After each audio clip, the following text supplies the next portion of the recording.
Hello everybody. हाय। सबसे पहले तो मैं डॉक्टर राजुल वासा मैम का थैंक यू कहना चाहूंगा। Thank you very much Vasa concept के लिए। मैं राज गज्जर का डैडी राजू गज्जर, मेरी Mrs. Hello everyone, good evening. मैं राज गज्जर की मम्मी सेजल गज्जर सूरत से। मैं राज की कुछ हिस्ट्री है पहले की, जो आज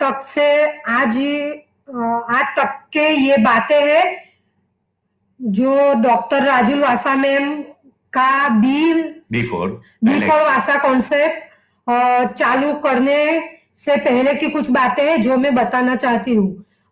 मेरा जब राज बॉर्न हुआ तब वो रोया नहीं था, लेकिन मेरी डिलीवरी पूरे महीने में हुई थी और फॉरसेप्स से की थी, इसलिए शायद नहीं रोया हुआ होगा। तो राज को तुरंत कांच की पेटी में 1 वीक रखा। फिर स्मार्ट भी था, पूरे तंदुरुस्त भी था। फिर हमारे पास आ गया और धीरे धीरे राज 1 साल का हुआ, 2 साल का हुआ, फिर भी वो चल नहीं पाया। तो हमको ऐसा लगा कि कोई बच्चा लेट भी चलता है तो शायद वो लेट चलेगा, हमको ऐसा लगा। फिर और आगे जब दिन बढ़ते गए, एकदम अचानक से उसको एक बार फीट आई। तो जब राज 2-2.5 साल का होगा तो हमने फैमिली डॉक्टर को दिखाया। तो डॉक्टर ने बोला आपके बच्चे को फीट आई है, तो उसके लिए मैं वाल परिन सजेस्ट करता हूँ। तो हमने वाल परिन चालू किया और बोला कि आपका बच्चा तो सीपी है। हमने पूछा कि सर ये सीपी क्या होता है, क्योंकि सीपी का मतलब हम नहीं जानते, प्लीज सर आप हमको बताओ। तो हम तो टेंशन में आ गए, क्योंकि तो फिर डॉक्टर ने बोला कि सीपी का मतलब सेरिब्रल पॉल्सी, आपका बच्चा स्पेशल चाइल्ड है। तो हमको तो बहुत टेंशन लगा, क्योंकि हमारी फैमिली में एक भी बच्चा ऐसा नहीं था, इसलिए हमको बहुत टेंशन होने लगा कि हम क्या करें।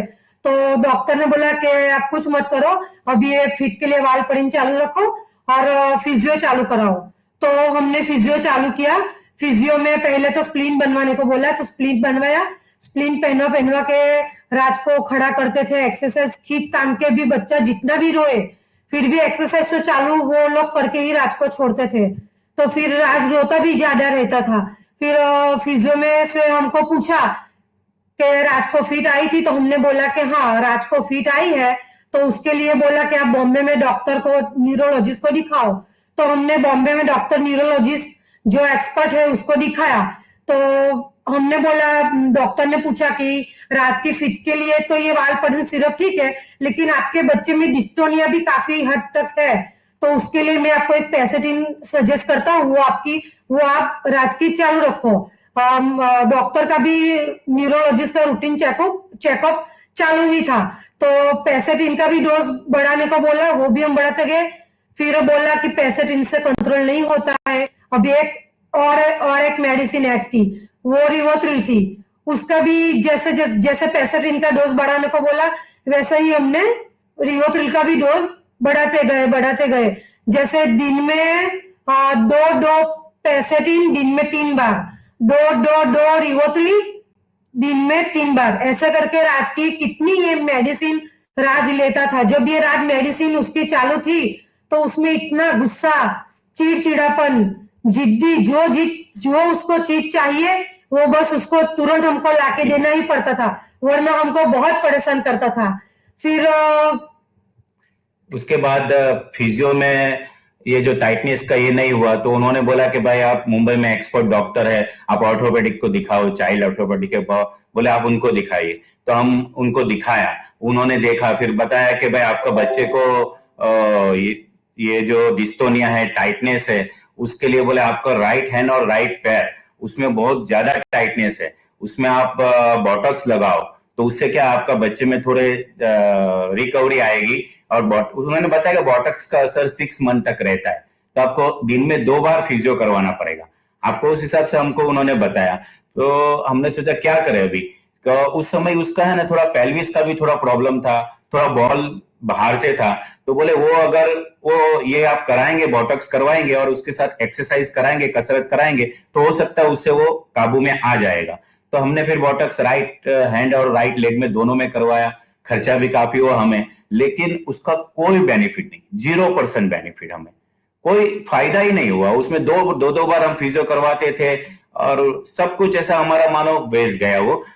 बोटॉक्स का इसलिए बोला क्योंकि न्यूरोलॉजिस्ट के पास जो ट्रीटमेंट चालू था ना, वो सब हमने ऑर्थोपेडिक डॉक्टर को बताया। तो बोला कि अभी आपका बच्चा बड़ा हो गया है, तो ये मेडिसिन से तो अभी मेडिसिन इसको इतनी असर नहीं करती डिस्टोनिया के लिए, तो मेडिसिन भी चालू रखो, साथ में मैं बोटॉक्स का सजेस्ट करता हूँ। इसलिए हमने बोटॉक्स भी लगवाया, उसके साथ मेडिसिन भी चालू थी, फिर भी 0% रिजल्ट, कुछ भी हमको फर्क नहीं लगा। तो फिर हम क्या करें, कुछ समझ में नहीं आ रहा था। फिर डॉक्टर का भी, सर्जन के पास भी राज का रूटीन चेकअप चालू था। तो फिर बोलो अभी आपका राज बच्चा बड़ा हो रहा है, अब ये बोटॉक्स भी राज को कुछ असर नहीं करेगा। तो मेरा मानना है कि आप अपने बच्चे का जो पेल्विस क्रॉस और बॉल बार है, उसके लिए मैं सजेस्ट करता हूँ कि आप ऑपरेशन करो। तो हम तैयार हो गए, क्या करें, हम बच्चे के लिए कुछ भी करने के लिए तैयार थे। तो बोला कि हमने पूछा कि इसका खर्चा क्या होगा, तो उसका खर्चा भी बोला कि 12 से 15 लाख का होगा। तो चलो खर्चे की तो कुछ बात नहीं है, लेकिन बच्चा कैसे हमारा सह पाता है ऑपरेशन, ये सोच सोच के हमको बहुत चिंता हो रही थी। फिर भी हम ऑपरेशन के लिए तैयार हो गए। डॉक्टर को हमने पूछा कि ये ऑपरेशन हम करवाते हैं तो राज का कुछ गारंटी, तो बोला गारंटी तो कुछ नहीं देते हैं हम, लेकिन फायदा होगा ये मैं जरूर बोलता हूँ। तो फिर हम तैयार हो गए। और जब ऑपरेशन का उन्होंने बताया, उससे पहले हमने राज का बोन मैरो स्टेम सील भी करवाया मुंबई में एक्सपर्ट डॉक्टर्स के पास, वहां पर। लेकिन उससे भी हमें कोई ज्यादा फायदा नहीं हुआ, 0%। यानी जो हमको मिलना चाहिए कि भाई, क्योंकि बच्चा हमारा है, हमें कोई भी कुछ भी बताता है ये करिए वो करिए, तो हम तुरंत रेडी हो जाते कि चलो भाई हम कुछ ना कुछ बच्चे के लिए करें। तो फिर उन्होंने, उससे भी फायदा नहीं हुआ। उसके बाद ये ऑर्थोपेडिक ने ऑपरेशन का बताया, तो अभी कुछ दूसरा कुछ हमारे पास रास्ता नहीं था कि चलो भाई ऑपरेशन से कुछ हो सकता है, मेरा लड़का चलने लगेगा, कुछ बेनिफिट्स होगा। क्योंकि उसका जो बॉल बॉल और जो पेल्विस क्रॉस हो रहा था, तो जब वो लोग फिजियो में जो करवाते थे तो उसको खड़ा रखते थे और बच्चा क्रॉस होता था, तो उसको पूरा वजन उसके उसके पे आता था, पैरों पे, और उसका तो वो कुछ समझ में नहीं आ रहा था ये क्या हो रहा है, फिजियो से हुआ ये बॉल पेल्विस का, ये क्या प्रॉब्लम हो रहा, उस समय भी हमें समझ में नहीं आ रहा था। फिर हमने लास्ट में सोचा कि चलो ऑपरेशन करवा लेते हैं। तो हमने वहां 1 मार्च का हमें ऑपरेशन का डेट मिला डॉक्टर के पास, एक्सपर्ट ऑर्थोपेडिक के पास। तो मैं लोग चलो भाई 1 मार्च का आपने करवाए, 2018 1 मार्च का, 2018 1 मार्च का हमें डेट मिला। फिर हम सोच रहे थे क्या करें क्या करें, उतने में ही हमें हमारा एक फ्रेंड्स है, उन्होंने हमें वासा कॉन्सेप्ट के बारे में बताया कि बोले आप ये कॉन्सेप्ट के बारे में थोड़ा जानिए और बहुत ही उसका ज्यादा बेनिफिट होगा। हाँ, फिर किसी ने हमको कहा कि आपने इतना कुछ किया है तो एक बार वासा कॉन्सेप्ट राज को कराओ, जरूर फायदा होगा। तो हमने गूगल में भी सर्च किया तो काफी अच्छा कॉन्सेप्ट है ये कॉन्सेप्ट। तो बॉम्बे, पुणे, नासिक और इंडिया के बाहर भी है। तो हमने राज को वासा कॉन्सेप्ट ज्वाइन किया, उससे राज को क्या क्या बेनिफिट हुआ आज वो मैं बताना चाहती हूँ, बी फॉर वासा कॉन्सेप्ट। लेकिन जब वासा कॉन्सेप्ट ज्वाइन किया ना, जो फ्रेंड्स ने मेरे बताया कि आप ये कॉन्सेप्ट के अंदर, तो उसके बाद हमें 1 मार्च को तो हमारा ऑपरेशन था, और 18 मार्च 2018 और 1 मार्च 2018 को ऑपरेशन। तो वासा कॉन्सेप्ट से फिर हमें मैसेज मिला वासा मैम का कि भाई ऑपरेशन तो उसका नहीं करवाना है, ये बच्चा बिगर ऑपरेशन ही आपका सही होगा। और दूसरी उन्होंने सजेस्ट किया कि वो बच्चा कुछ टैबलेट लेता है, तो हमने बताया हाँ, वो दिन में कम से कम 10-12 टैबलेट वो जाती थी उसके पे, बोले टैबलेट पूरी बंद करनी पड़ेगी।